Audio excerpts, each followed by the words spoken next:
Every team, every topic, everywhere. This is Believe.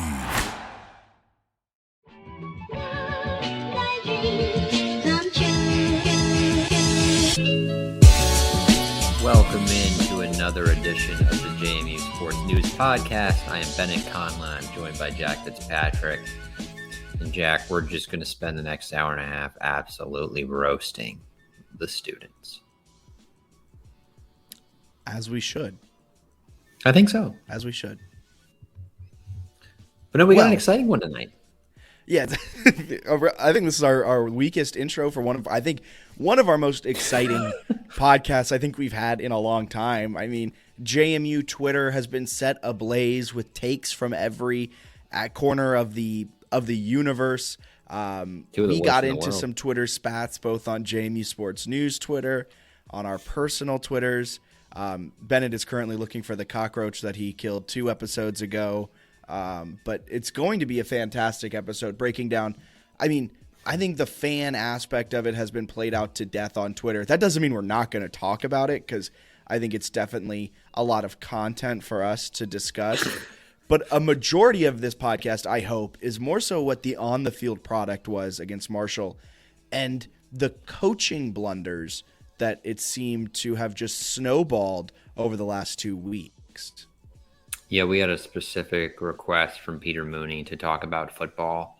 So we will fulfill that. But we got to talk about 3 Notch first, right? Every Monday, Minuteman Mondays. Yep. $3 Minuteman Pints. We got Wednesday, game nights. I'm getting a hang of what they do there every week doing these. $5 flagship pint. We love 3 Notch. We will be there in under a month now. Make a little visit. So I'm very excited for that. Not sure if we'll do like a live recording of the podcast or something there, but definitely go to 3 Notch, check out the Valley Collab House. It's going to be a great time. We'll get ourselves some Minuteman. It won't be on a Monday, but a Minuteman Friday when we get in will definitely be necessary. And also Bet Online. Basketball is back, folks, and Bet Online remains your number one source for all your sports betting needs this season. You'll always find the latest odds, team matchup info, player news, and game trends at Bet Online. And as your continued source for all sports wagering information, BetOnline features live betting, free contests, and giveaways all season long. Always the fastest and always the easiest way to bet on all of your favorite sports and events, whether you're an NFL bettor, a basketball bettor, an NHL bettor, MLB World Series bettor, MMA, tennis, boxing, even golf. Head to betonline.ag, that's betonline.ag, to join and receive your 50% welcome bonus with your first deposit. Make sure to use promo code BLEAV. It's scrolling along the bottom if you're watching, but I spelled it out for you if you're listening, to receive your rewards. There we go. Bet Online, where the game starts. James Robinson is a New York Jet, Jack. Did he just get traded from the Jaguars? He did. Are you watching TV as we're recording? Yes. But I got a text that said that anyway. That's big. Breece Hall just tore his ACL. It is big, and it's very big for people who have both Travis Etienne and James Robinson on one of their fantasy teams. Now potentially giving them 2 starting running backs moving forward. I hate you. You know what happened to my fantasy team before we get into this? This no way to captivate an audience by talking. No better way than by talking about your own fantasy football team. Amon-Ra St. Brown goes down with a concussion within the first quarter of that game. He's my wide receiver really 1. Technically concussed. Okay, that's my wide receiver 1, so that ruins my day. DK Metcalf fears that they tore his patellar tendon in the second or third quarter, and he only had 2 points when he went out. And so my flex and wide receiver 1 combined for 4 points when they're normally combining for like 35-40. Okay, that's it for football, for fantasy football. Sorry about that. That's it for football. That'd be sweet if that. And basketball preview. Yeah. All right. Let's talk about the Marshall loss. So they've lost 2 games in a row for the first time in 7 years, which is kind of a insane stat. So it's been a long time since they've lost 2 in a row. Also, not to throw any shade at Vadley, because we'll talk about Madison and the great job he did. I guess we'll talk about him. He did a great job in the booth. But man, awesome. whenever he comes around the program, it just seems like 2 losses in a row just seem to follow. I know what's going on with that. But No he was offense, really Matt. good. He was really good. He's definitely got to brush up, like I think like most people do, of like getting really crisp with like names on the field and things like that. Yeah. But like in terms of analysis and stuff, I mean I would say the ceiling is very high, and I hope that he does more games. Oh, he's going to be doing Coastal, but That's good. he did awesome way of breaking down what cover 2 meant, the 4 safeties. When they're rocking and rolling, he used that a few times, shading to one side of the field. I mean, really, the part was that he broke it down, and maybe it wasn't understandable to like the regular fan, because I don't consider us as like regular fans. We watch in way too much football and football analysis as for like the normal person. But it seemed like if you were just a casual fan who doesn't like really understand what cover 2 and cover 4, cover 3, what all of that means, he broke it down in a way that you understood it. Yeah, that's what I liked about it. I thought he did a good job of making it understandable and also quick. Sometimes color commentators go on like 45-second tangents about like a coverage, and it's like, you lost me.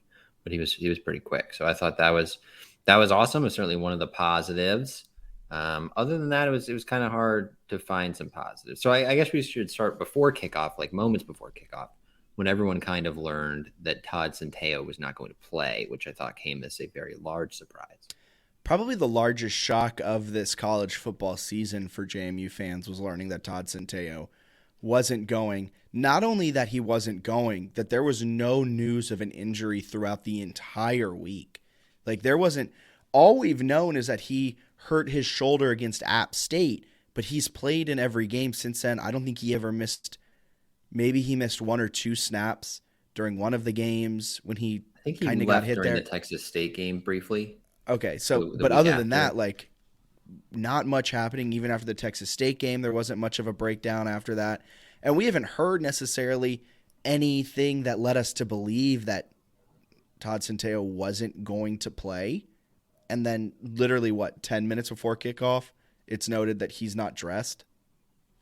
Yeah, super weird. So I guess Cignetti described it as a freak injury where his throwing shoulder, I guess, is still sore or whatever. So he would rotate more to make it easier on his shoulder. Like he just like twist his body to get a little extra pop where his shoulder wouldn't have to do it. And in the process of doing that, I guess on Thursday, he like strained his oblique. And it sounds like Thursday night, Cignetti said he thought he was going to play. Friday morning, he realized he probably wasn't going to play. So then they had about whatever that is, a day or whatever to prep for Billy Atkins coming in as the starting quarterback. So obviously a pretty massive shift when you're losing someone who's like the Sun Belt Player of the Year. Arguably, I mean, I know He's we're up there. It's him and McCall are like the two. But he's also like putting up numbers that are some of the best in the nation at times. Like you have one of the better quarterbacks in the nation, just go down. That's not something you necessarily know how to prepare for and get ready for. But also it's worth noting, at least in my opinion, a lot of JMU fans are like, well, now it's Billy Atkins for the rest of the way. I mean, Todd Centeio's out for the season. He did warm up before the game. He very well could only miss this game. With a week off now, Cignetti doesn't seem too, like, listening to his Zoom conference today with the Sun Belt coaches and listening to his post-game comments, he was a little short with it, but he does say the bye week comes at, quote-unquote, perfect time. We have a lot of guys injured, and a lot of them will be coming back and get rested.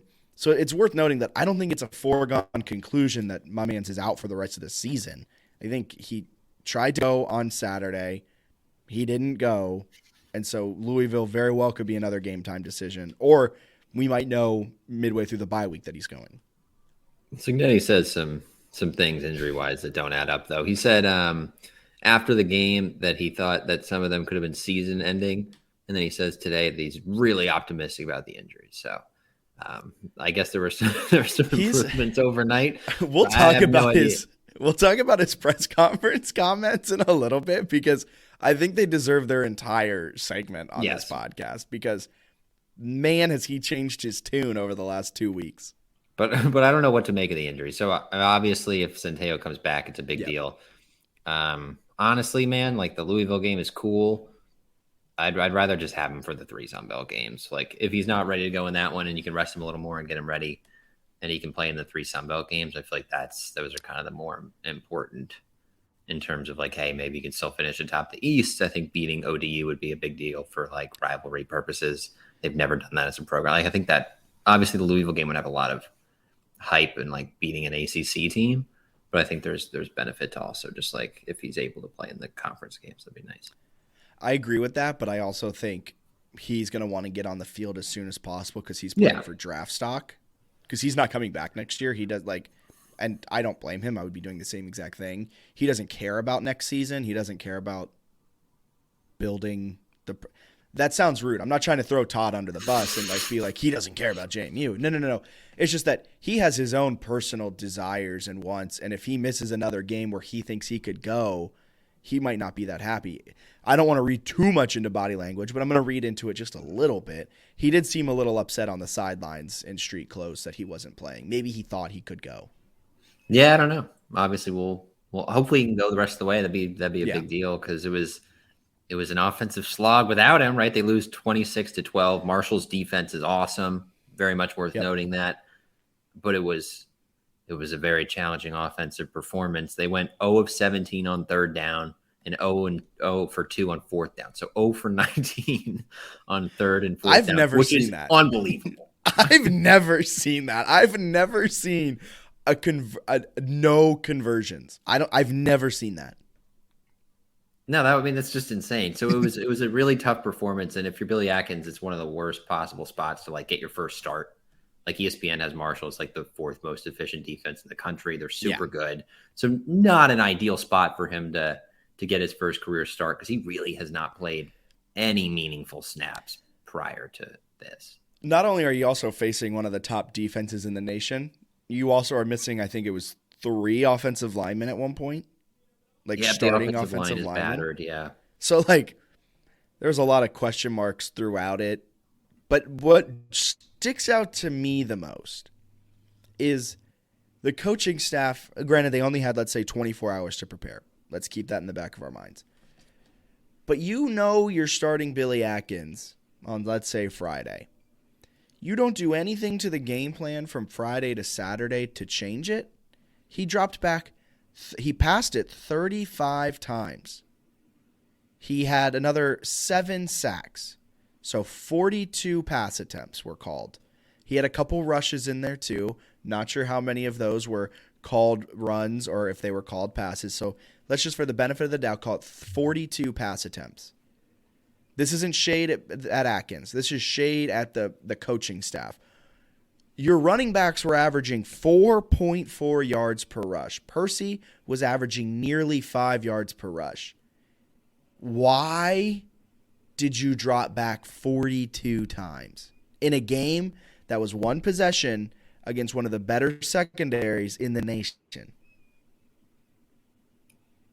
I didn't like it. I mean, they're also obviously like an elite run defense. Like their whole defense is good, but they had gotten some stuff going with Percy. They had a couple big runs with Percy, and he had a couple too. There was one that was like a 9-yard run that if he like ends up breaking one more tackle, it's like a 60-yard run. Like they were close to popping stuff, and that's kind of what Marshall did, where they gave Laybourne 30 carries and he popped one of them. So he averaged 5 yards a carry because one of them, went 60 yards for a touchdown. Like they just kept feeding him. Their quarterback was 15 of 31 for 160, a touchdown and 2 picks. Like he didn't do anything. Like he didn't play well. Like he was fine, but he didn't do anything like overly impressive. But what they did is they like really stuck to the run game. So they had 44 rushes.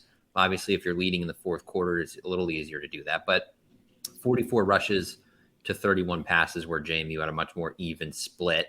And it's not really as even because it was 37 rush, 35 pass, but that includes, the 7 sacks. So it was really more pass. And I understand that they were trailing and some of those you have to call pass plays. But at the same time, you're down one possession. Well, like toward the end, they were down 2, and I think they had a couple and like things like that. But when you're down 19-12, you can still run the ball. And I don't know. I didn't love the game plan at all. Like I thought it was not great. They started off fine. He hit a couple nice passes actually, and some chunk plays, and then he had Horton was uncovered for like a 17-yard touchdown pass. Like I thought Atkins was kind of maybe more in control than I actually thought he would be in the first quarter. and then it seemed like they kept trying to throw it, and it didn't work out. And I mean, I think you can blame all of it on the fake injury and the momentum, but we'll get to that later. But like the drive chart's pretty alarming, to be honest with you. Like, not surprisingly, but they went. I think it was. Let me double check. 1, 2, 3, 4, 5, 6, 7, 8, 9, 10, 11, 12. It's like 16 consecutive possessions without scoring. Yeah, it wasn't good. That's horrible. And also, you brought up Billy Atkins in the first quarter. He was pretty good in the first quarter. Granted, he was only 5 for 11, which isn't the best completion percentage you want. But I was going to chalk that up to, maybe he was a little yippy in the pocket. Maybe he was we'll talk about pocket. But he was a little hyped to be in there. A couple of his passes kind of skied on the receiver, but ended up with a touchdown, 121 yards, bailed out a few times from some jump balls that maybe shouldn't have been thrown into triple coverage, and Chris Thornton fought back and got the catch. But overall, 5'11", 121 yards and a touchdown. You're sitting back and you're like, he's on pace for over 400 yards. Like, wow. I love the on-base stat. And then from there, he played 3 more quarters. He passed for 43 yards on 8 of 24 passing, with 4 interceptions and a fumble. That's not all Marshall game planning and fixing what happened in the first quarter. I don't think it's offensive, and if people disagree with me, that's fine. I don't think it's offensive to say that he didn't play well. I think it's the people who tag him on Twitter and are like, "You suck." Yeah, very weird behavior. Like, no need for that. But I also don't think it's offensive to discuss the game and say that Billy Atkins had a poor performance. I think he would probably be the first to admit that 13 for 35 for 164 yards with a touchdown, 4 interceptions, and 7 sacks is not a good game. Like, I don't think he's unaware of that. I don't think the coaches are unaware of that. So I mean, he didn't play that well. Yeah, and I think. Sorry to interrupt. Keep going. No, I was just going to say, I think he can play a lot better, especially with better defenses and as he gets more comfortable and things like that. But at the same time, there were definitely things that didn't go well that I think are cause for concern. 100%. And yes, I think being critical of the quarterback play isn't bad. I think as a college football player, especially when you're a quarterback, you kind of know this comes with the territory. Yes, you shouldn't at him. You shouldn't give him threats of any kind. I didn't see any threats, but just on the whole with athletes, you shouldn't be adding them, not verbally attacking them and calling them a trash human, things of that sort. But I think it is 100% fair to say, and I agree wholeheartedly with you, that while he wasn't the only reason they lost, he contributed to that loss with a pretty heavy hand. And he didn't play well. And that's not bad to say. And as I was saying, when you're a quarterback of college football, you're not exempt from criticism because you're a college student. And that might sound harsh, but to me, I just feel like you're on full scholarship. You chose to play quarterback, and when win or lose, that's going to fall on you. If he went out there and threw for 400 yards and 5 touchdowns, we'd be hyping him up 100%, and rightfully so. But now he's on the flip side of it, and you have to know that comes with a little bit of pushback. Yeah, I don't think anyone should be mean to him. I'm not but I just think it's okay to discuss how players play, because I don't mean that personally, right? It's just discussing what happened in the game. So I don't think that's offensive. I think some people did that in a way that was fine. I know I floated it. I think other people floated might be time to bring in Barnett. It'd be maybe they'll bring him in just because, they went 16 possessions without scoring. It's not a shot at Atkins. It was just clearly in that moment, in that day, he was having a really tough time. Barnett apparently has taken mostly scout team reps, which makes a ton of sense. Yeah. So Signetti said that he didn't feel comfortable putting him in because he thought it wouldn't be fair, which is totally fine. But I also think some of it definitely falls on the coaching. 100%. Right? I think one of the major concerns for Atkins is he seemed I think he wanted to go through his progressions, right? Because guys weren't getting a ton of separation, but he was kind of waiting on those and not necessarily feeling the rush. So there were times where he was looking downfield and was still taking sacks. So I think people were thinking, okay, faster passes, let's throw a screen pass, do some stuff to change it up. I know at one point they ran some read options and actually it was started working. a drive. It was working, and they just continued only running read options. And then it stopped working. It was like Marshall's defense is far too smart to just run like 7 read options in a row. They so also like weren't imaginative at all. Like it was just basic read options that you get in Madden. Yes, it's like, show me some stuff. Do you have like a Wildcat package? Like, I don't know. Like, and that's maybe not helpful, but it's like do some things that are different. Give him some throws that are comfortable and quick instead of some stuff that took what felt like forever. Or maybe this is a little too advanced for a quarterback that was on 24 hours notice that he was getting the potential start because, like we said, Todd did try and go before the game. So it was probably a 90 to 10 that Billy thought he was going to start. 90 yes, 10% no. So it wasn't fully sold. So maybe you can't necessarily go out and throw the RPO stuff where that has been a huge key to this offense's success all year. But people on Twitter were bringing up throughout the game of just like, where are the bubble screens? Where are the quick hitters? Where are the slants? Things that were working for the entirety of the season up until last week against Georgia Southern, where it seems like this playbook has regressed back to the days of Donnie Kirkpatrick's secret playbook. It was, I don't know, it was frustrating because they didn't seem to give him anything like easy. And it was like clearly not working, and it felt like they weren't really adjusting in a way that would have been kind of nice. So, I mean, I don't think he played well, but I don't know that he was necessarily throughout the game put in the best spot to play well. There were a couple times where his lack of pocket awareness really, really hurt him and hurt the drives. And I think that's one that too, you obviously want to like coach him up on in the off week, especially if he has a chance to play again for the team's success, but more so like he could legitimately get hurt. Like if he's out there and not aware and like taking a hit, that's going to be tough. But it's also, I mean, he really hasn't played a meaningful snap since high school. I know he's been there a little bit and gotten some reps in. It's just like to go from high school to that Marshall defense would suck. So, I mean, that was tough, and he played well early, and he's done some nice things before. But it was hard. The other thing that I do want to say is that I know fans were kind of critical of their performance and maybe surprised by that performance, and maybe in hindsight they shouldn't have been. I will say, in the defense of the fans, they've kind of been spoon-fed the storyline that Atkins and Barnett are like studs, which they might be, but like all off season, we heard about how it was a quarterback battle, which was, I think, Cignetti essentially lying so that he could have like a competitive advantage of not saying whose quarterback was, even though if Middle Tennessee, if he didn't know it was Todd Centeio, what are you doing?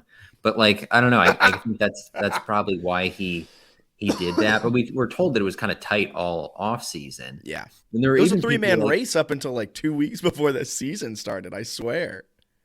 Yeah. Like, there were people saying that it was really competitive, and Atkins like won the backup job last year. I think like during the season, he like overtook whoever was, I forget exactly how it worked, but I think he like backup last year. I think he worked himself into, it was him, but I can't remember who. Maybe Patrick Bentley was above him, and then he worked his way over him or something like that. It was something like that where he worked his way to be the backup. But anyway, that like we've been told that he's really good and that Barnett's a stud. And like if you hear that all off season and then they come in and you essentially need like a base level performance with limited turnovers and a few third down conversions, you could probably grind out a win over Marshall. It's going to be frustrating for the fans when like nothing works. And there's going to be some shock for the fans when it's like, wait a second, like you told me 2 weeks ago this guy was like really good. It's also insane to me, and I don't mean to be beating a dead horse when I say this, that they dropped back 42 times. You have for all intents and purposes, a freshman quarterback in there seeing his first ever game action.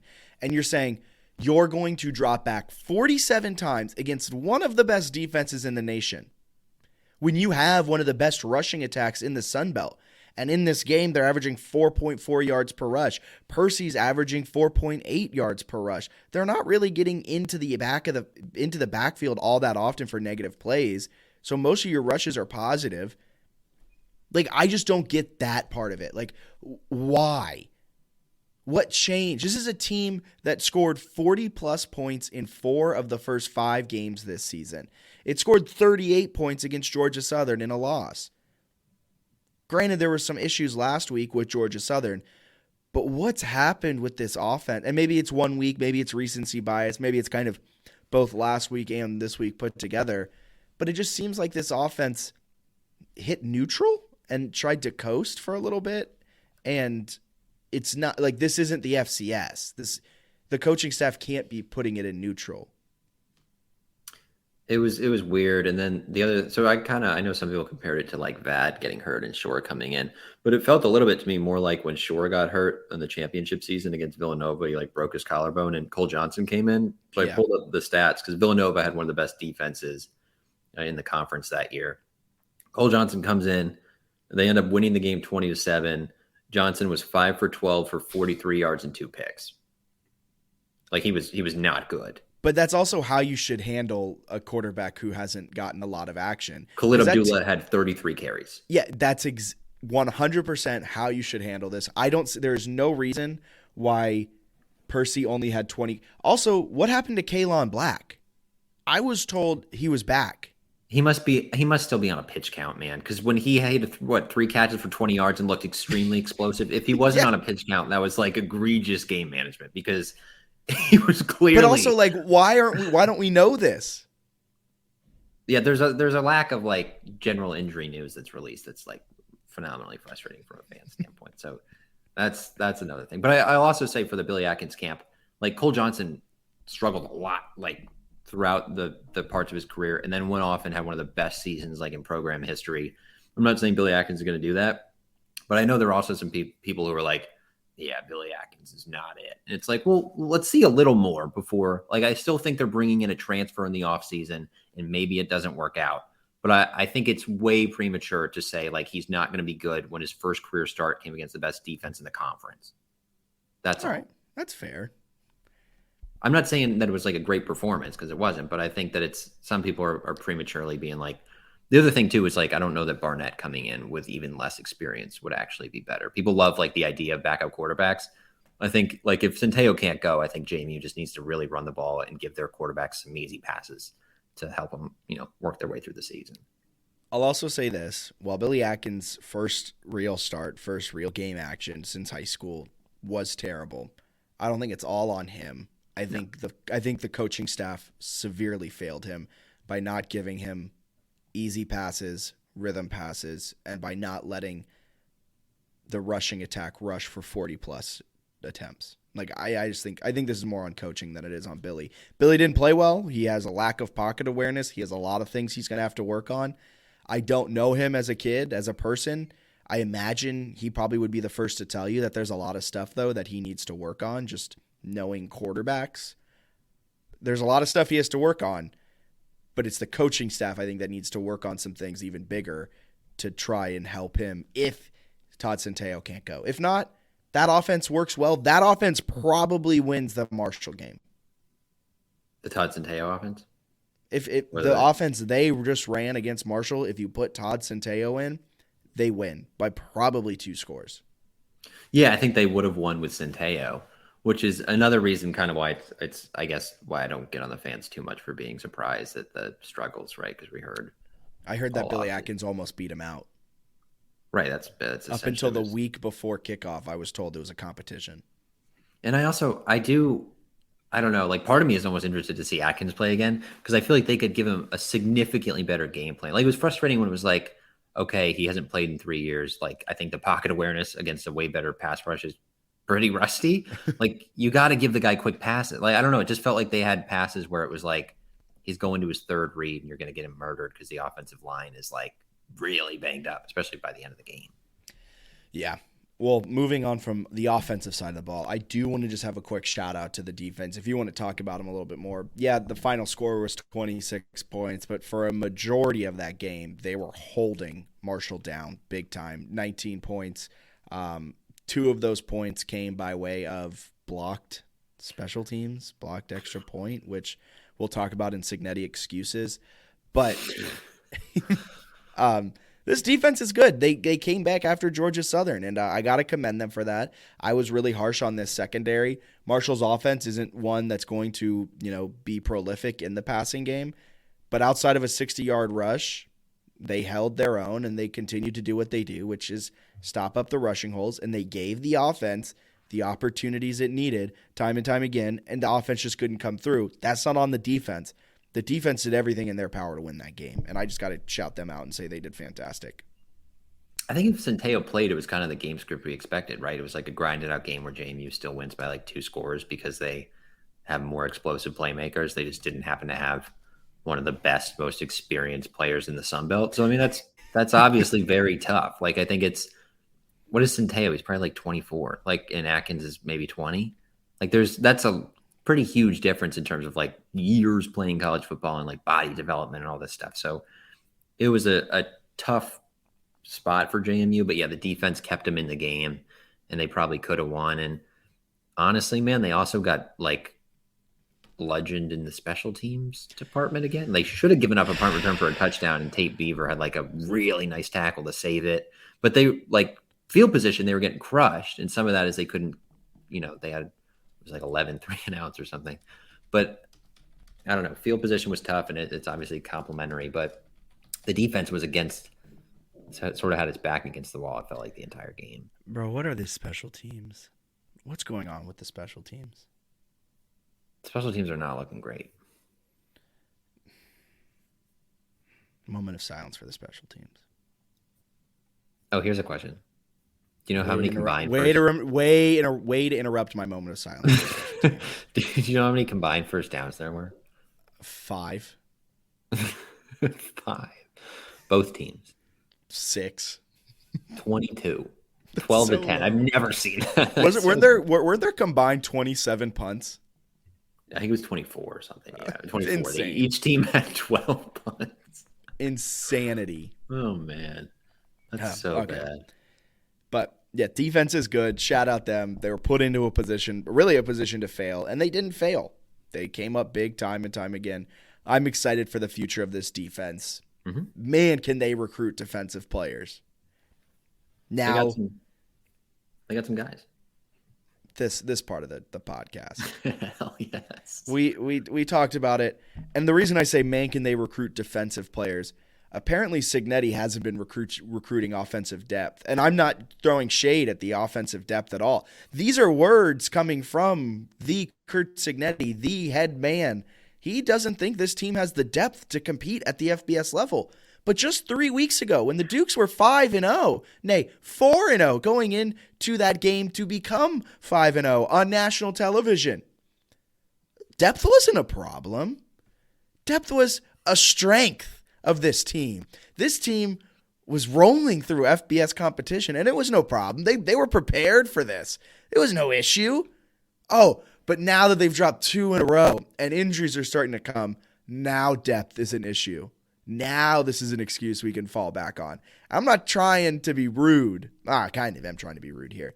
But come on, Kurt. Let's chill with these excuses. I remember reading in the offseason something about how the COVID year let JMU have extra scholarships that was supposed to help bridge the gap of like depth issues. Not saying that it totally bridged it, but there were like articles in the offseason saying that they were more prepared. Well, they are because of it. Instead of having like a 24 scholarship different or whatever the difference was, it was like a 5 scholarship. It's insane what COVID did to help them with this transition, which was a big reason I thought they were so successful to start, because they didn't have that gap anymore. But apparently that's an issue now. That wasn't an issue 3 weeks ago. I think my big gripe with that comment is where he went on and he was like, Marshall has quality depth. This game was extremely winnable. Like, I don't care. I don't know what he saw from Marshall. JMU went 0 for 19 on 3rd and 4th downs. Can I say a hot take real quick? Yes. If they go 1 of 19, they probably win this game. I mean, if they get a few and they do any, this was an extremely winnable game that they led 12-2. I don't want to hear about the depth thing, because they were in this game and it was like, yeah, we wore down from the depth. It's like, maybe, right? Because some of the offensive linemen were going down, sure. But you're telling me you've got nothing in the bag scheme-wise. You got nothing to get a drive or two going, and find a way to just eke out the win. I hated it. I hated and also, maybe that's true. Maybe in your heart you believe that your depth isn't good enough. But can you just one time go to the presser and be like, you know what? I didn't prepare our backup quarterback the way that we should have. and we lost, and we didn't get anything going offensively. And my 40-year coaching background is in offense, and that's on me. Like, even if you don't believe it, man, just say it so the fans are pleased one time. Like, it's so weird when his Sunbelt opening statement is 3.5 minutes listing excuses of things. Also, I think it's weird to have the offensive line as an excuse, and correct me if I'm wrong here, because I could very well be wrong on this. To have your offensive line be a major excuse that you're using about why the passing attack is lacking and why why the scheme has changed, but you're still averaging nearly 5 yards a carry. Like that, the offensive line is a big part that you're averaging 5 yards per carry, right? For sure. Like, they were holding their own. Some of it, Percy had some like monster runs where he was like battling through guys, but like I thought they were holding up. It was also like, I don't know, like the week before we saw Georgia Southern like do a lot of very quick passes and completely neutralize JMU's pass rush. Like, you tell me they don't have anything that's like quick passes that could sort of mask the offensive line. I don't know. It just felt like, I don't know. They just feel like excuses sometimes where it's kind of convenient, where when things aren't going well, it's like, well, we don't have the depth. When a few weeks ago, it sort of felt like, we're rolling and right. I don't know, if you go on the Jim Rome show, say you want to play in a college football playoff, and then you lose 2 in a row and you look like a team that, isn't going to finish, near the top of the Sun Belt, like maybe just cool it on those comments then. Maybe it's the Jim Rome show curse. It could Huff went on it after the Notre Dame win for Marshall, and now all of a sudden they've lost earlier games. I'm just saying. But another excuse that I think we have to come to the defense of the MRDs here for was probably one of the most heinous excuses I've ever heard in my entire life. Apparently the reason that Camden Wise didn't get enough underneath that extra point and it was blocked was because the MRDs were playing, which is 2 parts of that. Blatantly wrong. Well, actually, there's 3 parts of it. Blatantly wrong. 2, just wait if they're playing. It's not like there was they 1 snapped second. it like 17 seconds on the play clock. Exactly. And then thirdly, if you can't kick a ball when it's loud, you have bigger issues than the band playing. Well, they didn't like block on the right side. They like barely blocked, and he was saying, "Oh, that's right," because they couldn't hear the snap count. It's just it's a very strange thing to be like, well, it's the same thing too, where it's like fans were too loud, and then the same people are like, where are the fans? Fans are too quiet. They're not making the home field advance. What do you want? You want like some perfect middle ground where they're like kind of loud sometimes, and like it's just infuriating, and it was super weird, and then it became a weird thing that did not need to be. Where it blew up quickly on Twitter. He was then clarifying with like multiple heart emojis that he loves the band. It was like, you could have just said that they didn't block on the right side, or that like they made a mistake and that's something we got to clean up in coaching. I don't know. Or just like, if you want to blame someone, blame the fans, like the fans. Well, even that's ridiculous. Well, it's ridiculous, but like, why are you singling out the only student group that comes to every single game and stays for the entirety of the game? And like, their job is the pep band on Sat. Like, as a former MRD, I was only in it for 1 year, so my allegiance isn't that strong. But man, did that comment offend me? How are you going to go out there and call out the only people that are there for you through every single game, through the thick and the thin of it all? And then even if he does throw the fans under the bus, you're expecting them now to come to the games? Like, Cignetti has said nothing really positive of the fans his entire coaching tenure. And then his first thing about the fans is, they're too loud, man. Well, the original tweet from Shane said it was the fans, and then he had a follow-up that Cignetti was clarifying that it was the band. That's which right. is so wrong. Like, it's like, no, it was the band. And then the band was like, no, it wasn't. He was like, well, good to know. Like, what are you talking about? Just don't say anything. It's so I don't know. It just seems so unnecessary. And then he also, do we go to the fake injury comment?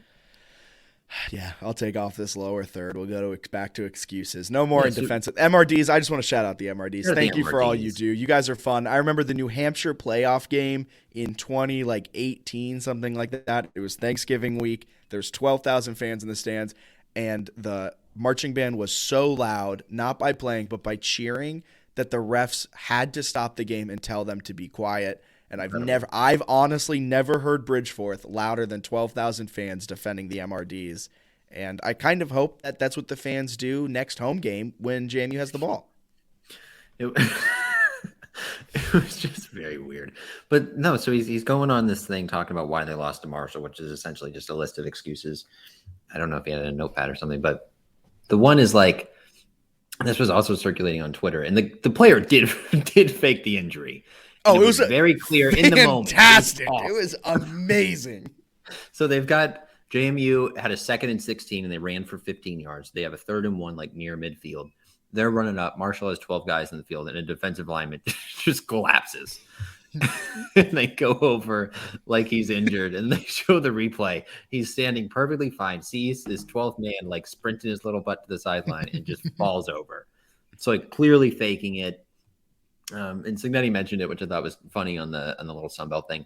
But then he goes like, that it was, what was the score at that point? It was 12-2. I think it was 12-2 at that point, and they were driving to potentially go up a third score. And he has the audacity to say, that kills momentum because, we could have scored a touchdown. Instead, we don't go up 3 scores. They get the ball back. We give up a 60-yard touchdown. It's a 1-score game. How is that all related to the guy falling down? That's not what happened. Like, you gave up a 60-yard rushing touchdown on 3rd and 6. You didn't get the 3rd and 1 because you got stuffed on the run, and you punted. When I think also probably shouldn't have punted. Remember, he considered going for it. He was like, "Oh, I might go for it." Steady punts it, and then 3 plays later, they're in the end zone. Also, JMU's only touchdown drive of the game was a 17-yard touchdown drive. Yeah, you're at midfield. In a field goal, it would still be 2 possessions. In what world were you almost going up 3 possessions? Like, in what world was that offense about to just motor it down, score a touchdown, when they did nothing for the entire game? Like, it's an insane take to be like, we are so close to scoring a touchdown. We're up 3 scores. It's like, what? Yeah. I mean, this podcast has involved a lot of long pauses after one of us makes a point because I think we wholeheartedly agree with everything each other is saying. I will say this. I have to give it to Marshall. I have to hand it to him. That's a fantastic play. I'm not going to get mad about it because if JMU did the same thing, I'd be cheering for it on my couch. I'd be so hyped. So I can't sit here and be double and 2 standard on it and be like, how dare they do that? I hope my team has that type of awareness to make that type of play. Saved him 5 yards, saved him a 3rd down conversion. And what do you know? JMU can't convert a 3rd down when it's 3rd and 1, and then don't go for it on 4th. Come on. If you're not going to penalize him, right, it's like the savvy thing to do. And I know people are going to get mad and be like, you can't do that. But like he can within the rules based on how they're sort of set. Because it's hard to be like, you're definitely faking an injury, even though he was definitely faking an injury. But I don't know. It was just kind of a weird one where I don't think the logic made sense where it was like we were going to go up 3 scores. Instead, it was 1. It was like, well, you controlled the ability to still pick up the 1st down and stop the run on 3rd. And like, it's not totally fair to say that it was from 3 scores to 1 score. It wasn't like you fumbled at the 1 when you were like celebrating and somebody accidentally dropped the ball and they returned it all the way back or something. It was like a pretty clear, they just made a string of plays that were better than your team's. And I don't know.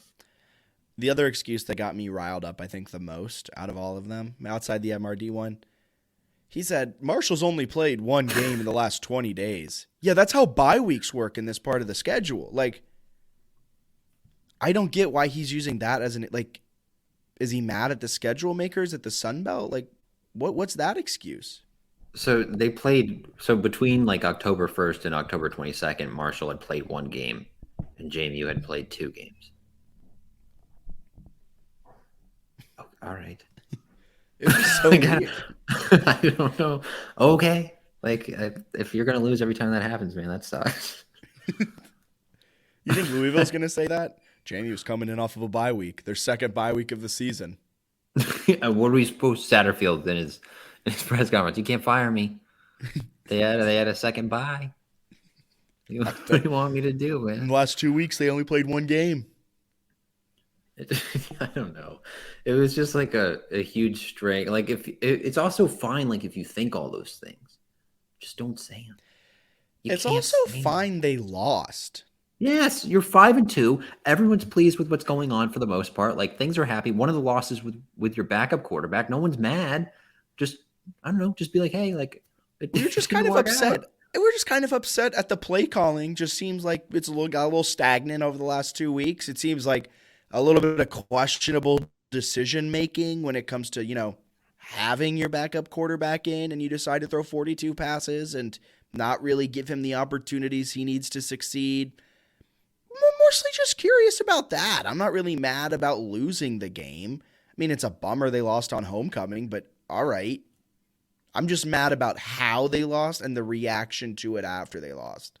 I also didn't like the week before when they had the punt blocked against Georgia Southern. He made a comment that was like, we had an upperclassman who just decided not to block. It was like you don't have to say that kind of stuff. I don't know. It's just he's thrown that guy under the bus. He threw Billy under the bus in this game. Like JMU fans are like, we shouldn't be mad at him. Let's talk about the coach who completely threw Billy under the bus in the post-game press conference. Noah Fleshman asked a question kind of set up Billy in a way. I don't think that was Noah's intent, but just the way the question was a little worded definitely put Kurt in a weird spot. Kurt Signetti in a weird spot, and he took the wrong route down it, and he was just like, "Well, he's been here for 2.5 years. We expect more out of him. He's been practicing. I don't know what the issue is." And it was just like, "Oh, maybe don't say that about your potential starter for the next 4 weeks." I don't know. It felt like there's a lot of excuses. I know Ezra Hack's enjoying this segment, but it I'll feels be like honest. I'll be honest. Ezra Hack, if you're listening, shout out to you because, man, your trolling got off a little bit. They were 5-1 there. Things were looking up for the Dukes. All of a sudden, so much new ammunition for you this week. And honestly, the couple of your tweets, I unfortunately agree with. There is definitely some times where, and again, this is like a fan thing where it's like you kind of just like want him to say that some of it was maybe coaching. I don't know. Some of it felt a little weird with like the Marshall player going down felt like an unnecessary. Like if you think that's a thing, I would send that to the league office and see if they do anything. They wouldn't, but like that's sort of your route to do something there. I don't think it's a press conference. That was a momentum shift. I'll say this. Last week, the loss didn't feel like it landed solely on the play calling and the coaching. Last week against Georgia Southern, it felt like they have one of the most prolific offenses in the country, and we have one of the worst secondaries. Yeah. And they game planned the heck out of us with Clay Helton, and they neutralized everything we do well on defense. And that felt like more like they were the better coach. They were the better team that day, and it didn't fall squarely on coaching. This game felt like the loss fell solely on coaching. Preparation and coaching. It felt like there were some things that could have been better that I think would be interesting even to hear them talk about more in terms of what it looks like trying to scramble to get a game plan. But I also want to give a shout out to my guy, Chauncey Logan, first career interception. Charles? Heck, you're going to go there. Heck of a play. Sorry, who's Chauncey? Yeah. I know Charles Logan. Heck of a play from him.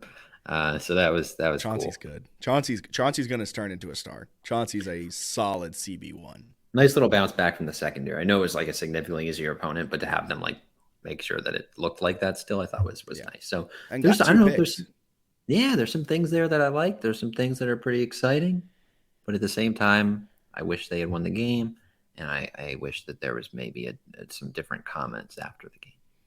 What a segue. I would say I think if they won the game, we wouldn't be having this third segment of the podcast. The reaction. We've had the field. We've had the excuses. It's now for the fan reaction, kind of the reaction afterwards. And us saying this stuff on the podcast probably does nothing to accomplish the issue at hand.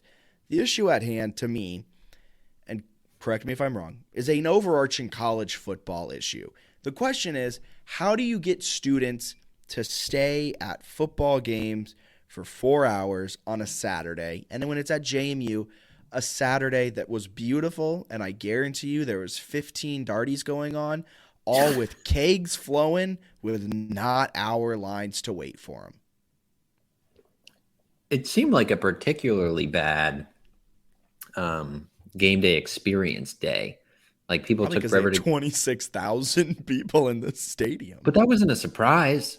You're right. Like you knew it was so. I don't know. You got to find a way. I have a hard time if like the experience kind of blows, and I don't know. I don't know. This is a very hard topic for me to get into without getting upset, getting really mad. But I mean, like, fans have left at halftime for a while. They left at halftime in this game. A little surprised by it, but there are some things that immediately come to mind. For example, I watched the game on TV, and holy crap, the first half was slow and boring. The first quarter took an hour. Yeah. It was really slow. So then they leave the game. And then people got so mad after, man. People got so mad on the internet about the fans leaving. And it's people were blaming the fans for the loss. I've yet to see a convincing reason like why a JMU student needs to stay for 4 quarters. That isn't, well, because it's football. Like, there's been, convincing is, you're right. You covered the base. Sorry. No, it's just, I don't know. It's confusing because then, well, I don't want to dox anybody, but like you've already done that once this week. Yes, that's so true. That's something that I've done this week. But it was just, I'll pull this up. I tweeted it and I said, asking this genuinely, can someone provide a convincing reason why the average JMU student who isn't a diehard fan should stay 3 to 4 quarters? One of the main responses is like, do you buy a ticket and leave a movie or concert before it's over? It's like, well, I mean, the tickets are technically. Well, Ezra also had a really good point to that. Shout out Ezra. Probably one of the things I agree with. He goes, well, if it's a lousy concert, I would. And it was a lousy game. People kept bringing up the fact, I don't know if you're still pulling up stuff, so I'll keep talking. People kept bringing up the fact that it was a 1-possession game, and why should fans leave when it's a 1-possession game? I think that kind of completely forgets what was happening in the game itself. That's a really, like, changing the narrative what the game was. The second Marshall went up, there was no hope JMU was winning that game. There was 30 minutes left in that game. Marshall was up, and I had no hope we were going to win. It wasn't like, I don't know. It's like, I feel like it should be a case-by-case basis on like why fans leave, because there are different things every time. Yes, because did fans leave the Weber State immaculate kick? No, and I don't know that they obviously didn't hit 26,000, but like, game was cool. The people that were there wanted to be there. Yes. And like, I think I would be cool if people stay the entire game. Like, I obviously would like that. I think that'd be cool. But people are like, why we got to wonder why App State has diehard fans. It's like, well, they've had their program longer is part of it. I think that's the other part. We don't have the football culture. And we were texting about this during the game. JMU doesn't have that culture. JMU started their program relatively recently compared to other programs. Heck, we were on Flow Sports 1 year ago. Like, the reason people are such diehard Virginia Tech fans and even UVA fans is because they were born into that family. There were kids who went to JMU when I was there, when you were there. You brought this up last night. That were Tech fans and UVA fans that would drive 4 hours to Blacksburg to watch a Virginia Tech game on a Saturday rather than go to Bridgeforth, 5 minutes of a walk away from them, and watch that game. Like, the issue is that JMU's young, and I understand that, well, we want to expedite that process. Totally fine. I get that. I'm right there with you. I would love to see 26,000 kids, 26,000 alumni, students, fans, everything in that stadium from kickoff to the end of the game. That would be awesome to see. But I don't think that's going to come from demonizing students, blaming them for the loss. We all want the same thing, which is to watch a football game, to have it packed the whole time, and while I'm doing it, maintain my buzz. It's also, it bothers me when people are like, it can't be for lack of on-field success. Like, you have an incredibly inflated view of what JMU football is if you think that. Yes. We're not, we're new to success. First 10-win season was in 1994. Then the next one was in 2004. Then 2008. Then they didn't have another until 2016. And like the last 5 years, they've been awesome. They've also built the fan base up a lot the last 5 years. Like, you have to be patient. People are like expecting overnight that the students are going to care. Like, you have to consistently do things that matter. And the other thing that people were saying was like, you can't just build the tradition like year after year, it hasn't been built. It's like, well, it's way different now that they're in the FBS and they can actually realistically get UVA to come to Bridgeport. Like that's not an unrealistic thing. UVA is going to Coastal like next year or in 2024. Like those are things that could happen, and that helps build the culture. Like they're at a level where they're now going to be talked about on ESPN when they play well and they get in the AP poll. Like they're going to build more culture now that they're actually at the higher level of college football. The idea that like FCS actually matters is overinflated by JMU fans. It's cool. I loved it, but it's very niche. Like most people do not give a crap about FCS football. So it's hard to build a culture at a level that like, I don't know, isn't cared about that much. And they also always led the FCS. They were like always toward the top in attendance in recent years. So it's like they've had a pretty good culture for where they were. It's going to take some time to build it more than that. And also like, why do you care what a 17-year-old, I'm not 17, what do you do with an 18 to 22-year-old? Why do you really care where they spend their afternoon? Like just get over it and enjoy the game. It just seems like it kind of boils down to people want the atmosphere to be lit for themselves, which is a totally reasonable thing to want. Like when we go to the Georgia State game, I would love to be screaming my head off for 4 hours during 4 quarters, but I also understand that probably isn't going to happen. But I would love that. But I'm not going to go out there and be like, the fans need to stay because the football and try and veil their argument and saying like, well, they work hard. We need to show them respect and watch them play because they bust their butts for the school.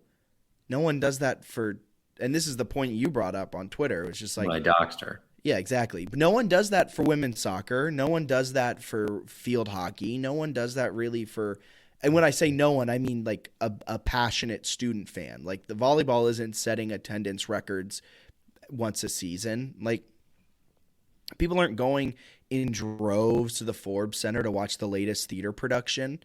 And they all are working the same as much as, if not harder, than the football team for the school.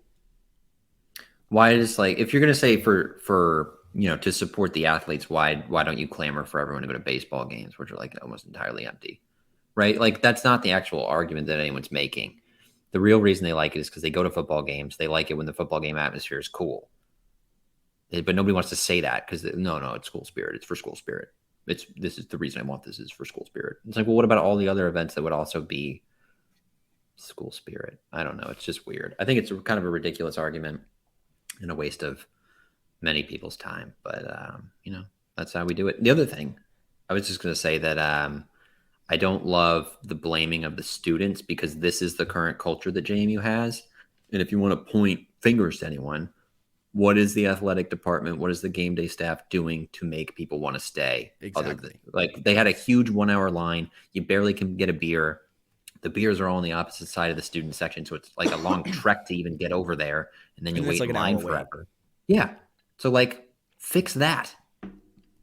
And it's also, like I said, like there's 15 parties going on during it. Like work with Greek Life, work with student organizations, athletic department to, figure out how to come together and create a game day atmosphere that students want to be at, that Greek Life wants to be at. Because if there's not 15 parties going on and Bridgeforth is the party on Saturday, then you're not going to have all these students leave. But it's also worth noting that JMU isn't a football culture. It's a party culture, which is both are okay. I want to make that known at the start of this point. But JMU is a party culture.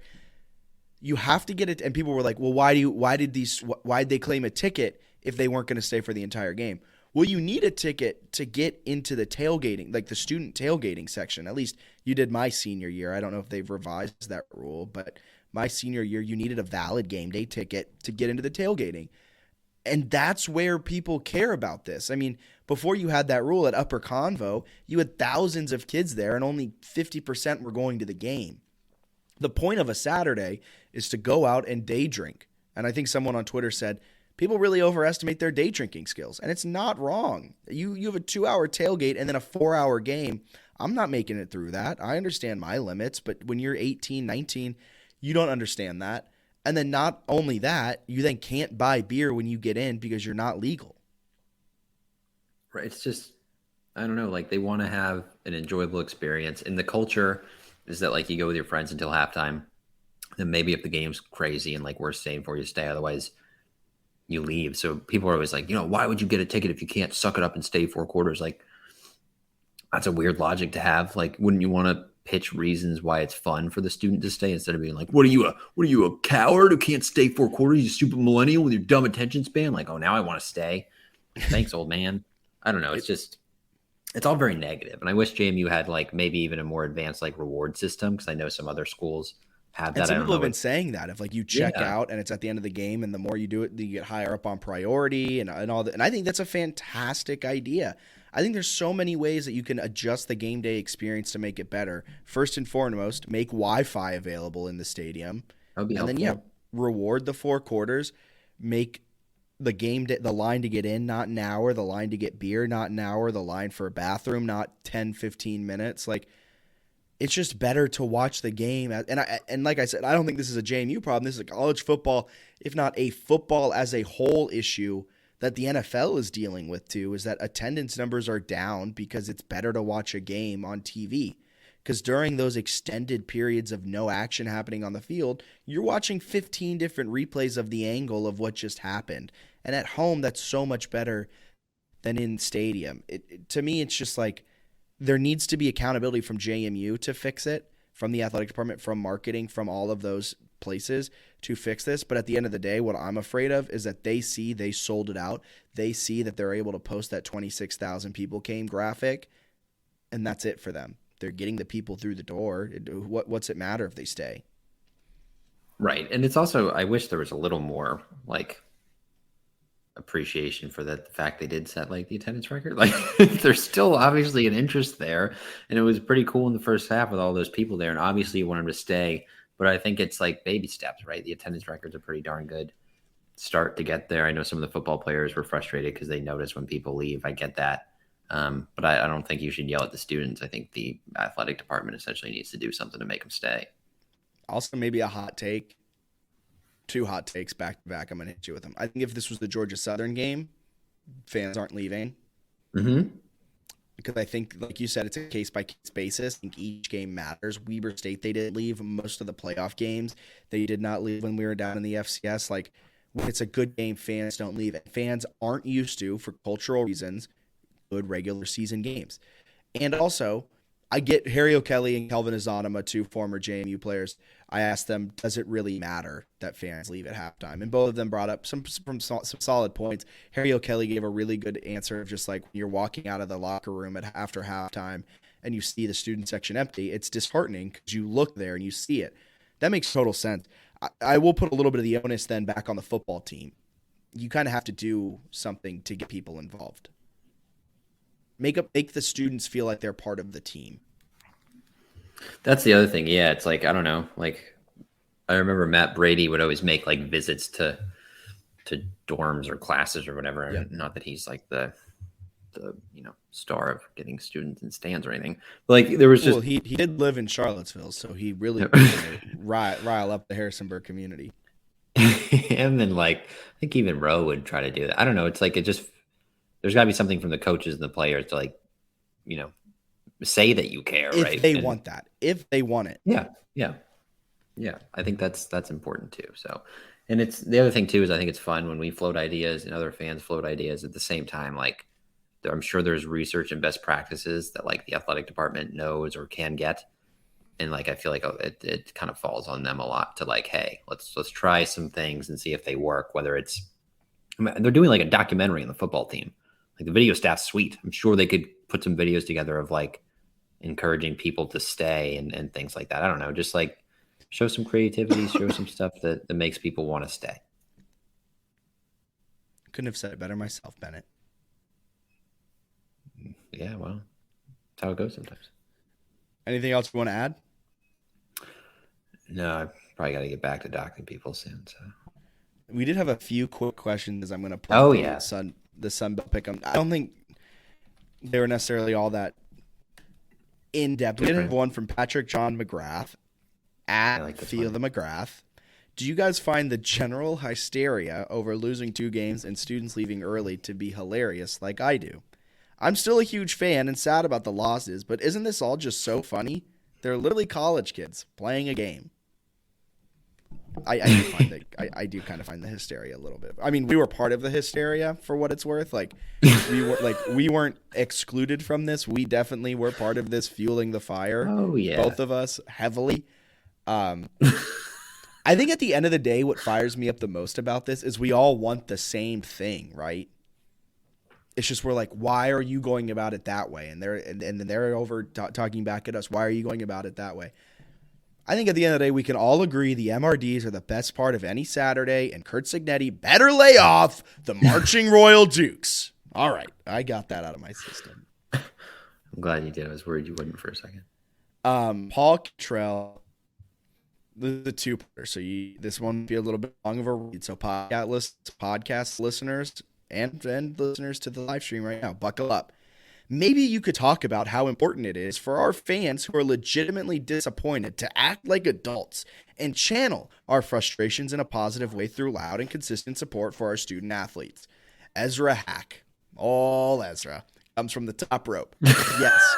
Watching many alum who feed inside JMU football Twitter ridicule Georgia Southern fans after loss in Statesboro was expected. But the embarrassing takes by some JMU fans after Saturday's game was beyond the pale. So was Signetti's presser. Will JMU football coach ever take responsibility, own a loss? And I think Ezra is back to last season days because the way he wove in that Signetti dig from something that's not even remotely related to that is peak Ezra. That was amazing. He's back, folks. He's back. We missed him, but he's back. Just out of nowhere. So was Signetti's presser. While we're on the subject. I'm glad you brought up Kurt Signetti's presser, Ezra. I didn't. Will it change? All right. Oh so last week for the Sun Belt Weekly Pick'em, we both were on App State, which is a good thing because App State picked up the win, folks. App State destroyed Georgia State. 42. Can I say something from that? I think I think Sean Clark after the game said that they had started to find their identity, which I thought was my favorite thing ever. It's like they just ran the ball against a horrible defense. He's like, we know who we are. It's like, okay, all right, if you say so. Big time game over there in the Sun Belt West as Troy took down South Alabama in an absolute barn burner. Troy wins 10-6 against the South Alabama Jaguars. That's big for Sun Belt West reasons. Mm-hmm. Both teams are now 2-1 in Sun Belt. Well, both teams now have one loss in Sun Belt action. Marshall took down JMU. We all know. Come on, get out of here. Army took down UL Monroe. We both were on Army. Georgia Southern, they went to ODU and they took down the Monarchs. Is Georgia Southern for real, folks? They might be because there's 2-2 in Sun Belt play. Ventrice is he's a savage on Twitter. What do you do? There was something that was like ODU fans were getting all hype about how many sacks they had before, and they're like, we're about to eat on this offensive line. And he tweeted like after the game, he's just like, LOL. Good for him. Yeah, Arkansas State lost by 20 to Louisiana. Why were you on Arkansas State? Those are my boys, man. Butch Jones has those guys fired up to play.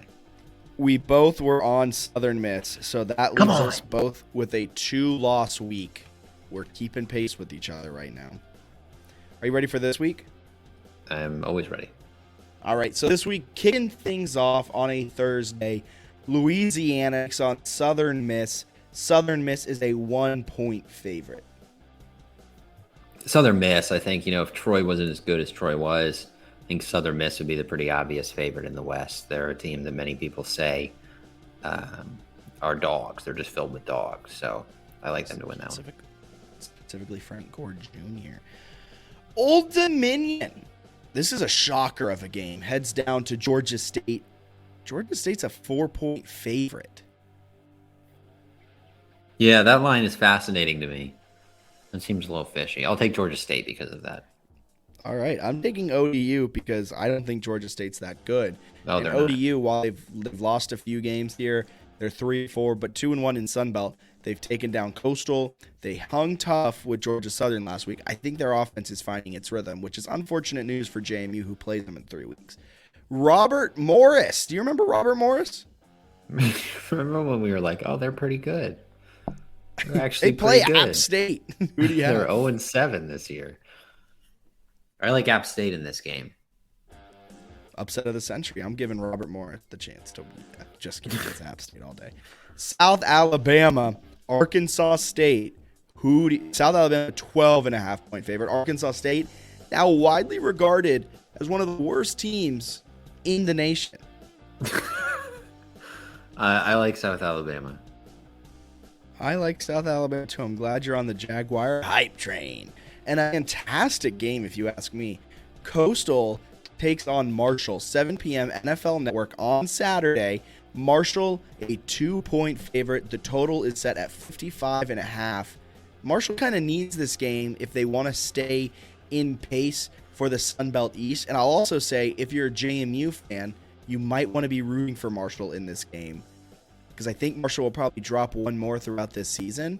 And I know I'm thinking way too far ahead. JMU's in the middle of a 2-game losing streak with 3 Sun Belt games left. It's really far out to think that they can win the Sun Belt East.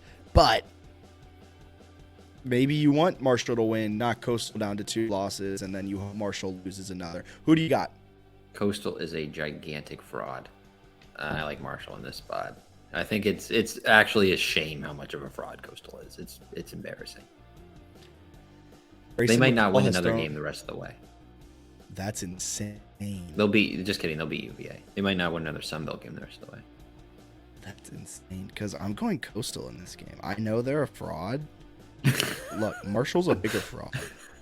I love that they're like, whatever they are over the last 3 years, they're like 28-3. And we're like, look, we know they're frauds. I can't wait for them to beat us the last week of the season. Oh, that would be horrible.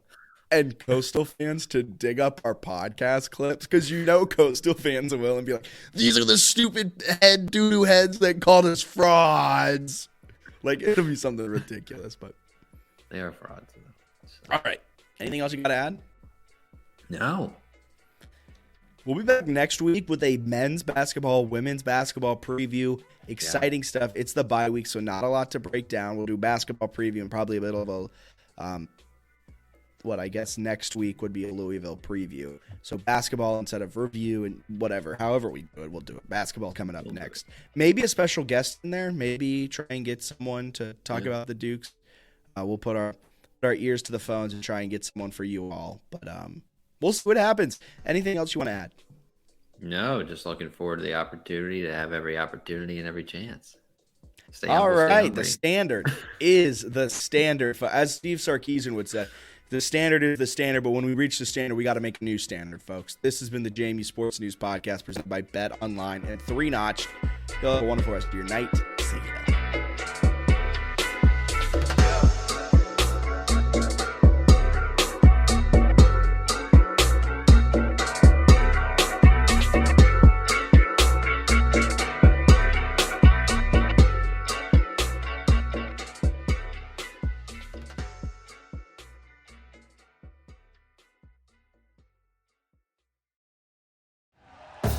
Thank you for listening to Believe.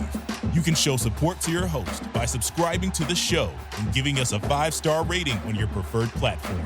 Check us out at Believe.com and search for BLEAV on YouTube.